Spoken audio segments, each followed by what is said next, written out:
Not surprisingly, if you look at the city level, top 7 countries, all from the BRIC economies.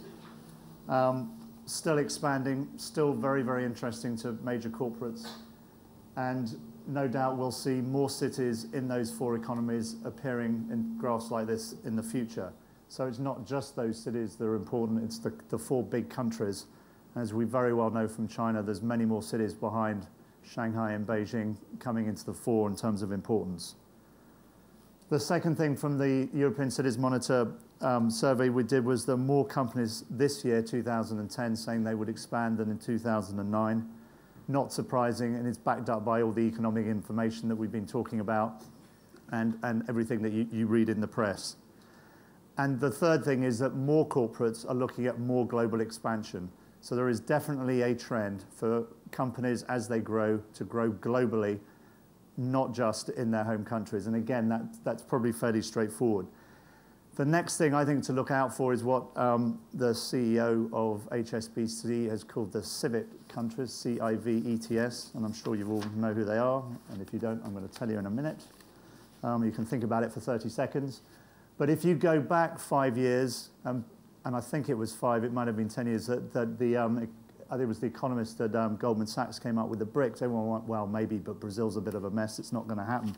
These are really strong countries. And as Stephanie said, we're in the emerging markets in terms of our economic problems now. It's these countries that have emerged. So we shouldn't even be referring to them as that anymore. So what are the next countries that are coming, I think is a very interesting question for us to understand and be thinking about now in terms of what our companies are doing expansion-wise. If we take it to the European level for a minute, and you look at this graph, you can see there's still a lot of expansion across Europe. London and Paris have held their own for the reasons that we know. London particularly around the finance world, despite everything that's happened. Very important city in London, a lot of inward investment, the same for Paris. But if you look outside of Western Europe and you look for the countries with the biggest growth, I've highlighted 5 cities there, but the top 3 are Warsaw, Moscow, and Istanbul. So that's that represents those cities which have the largest number of potential expansions from the companies that we interviewed, which again is, I think, very interesting. If we looked at this map next year, which is what we'll do and expand it, and we'll include the Middle East and Africa, we'll take in board a number of the other countries. The civets are Colombia, Indonesia, Vietnam, Egypt, Turkey, and South Africa. So again, we've got a global spread. We've got 1 country from South America.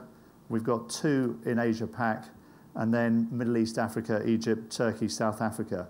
And that was something that the chief executive of HSBC Bank talked about recently. So there's a lot of interest in new emerging markets, and what's that going to do for our business?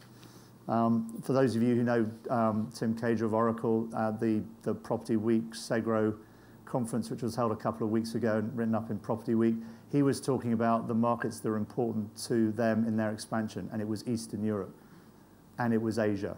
It wasn't Western Europe, and it wasn't the US.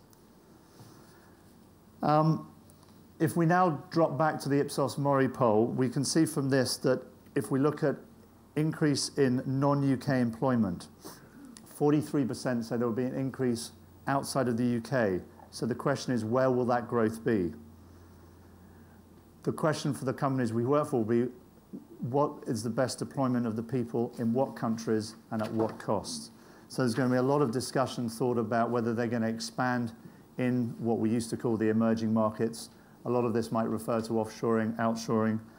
And we do see that CFOs are becoming more optimistic. Interestingly, the CFOs are more optimistic about headcount growth than CRE directors.